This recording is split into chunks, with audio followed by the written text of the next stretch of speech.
ang paghahanda ng Kamara para sa ikatlong State of the Nation address ni Pangulong Bongbong Marcos. Nasa frontline ng balitang yan, si Marian Enriquez.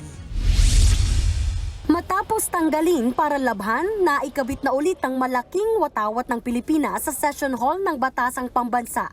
Nire-renovate na rin ang North, South at back lobbies ng gusali. Gagawin na silang air condition. Bahagi ang mga ito ng paghahanda para sa State of the Nation address ni Pangulong Bongbong Marcos sa July 22. All the VIPs will be passing through North and South lobby, no? Major complaint, napakainit. Higit 2,000 ang imbitado sa SONA at ayon kay Velasco, gusto silang lahat i-accommodate ni Pangulong Marcos. We have received a lot of interest, no? From all sectors, government, private, NGOs, to attend the SONA. So we will try our best to accommodate all of them. Kabilang sa mga inimbitahan si Vice President Sara Duterte, pero hindi pa makumpirma ni Velasco kung dadalo ang bise. Sa gitna yan ang isyu ng umano'y hidwaan ng mga Marcos at Duterte na mas pinalala pa ng pagbitiw bilang Education Secretary ni VP Sara.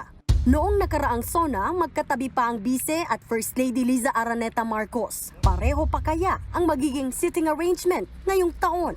We have an interagency committee wherein Office of the President and the Senate counterparts are there. So we will decide on that, the seating plan for the VIPs. Habang papalapit naman ang pagbubukas ng bagong sesyon ng Kongreso, nag-umpisa na rin ngayong araw ang pagsama ng bagong Pilipinas hymn at pledge sa flag raising ceremony ng Kamara.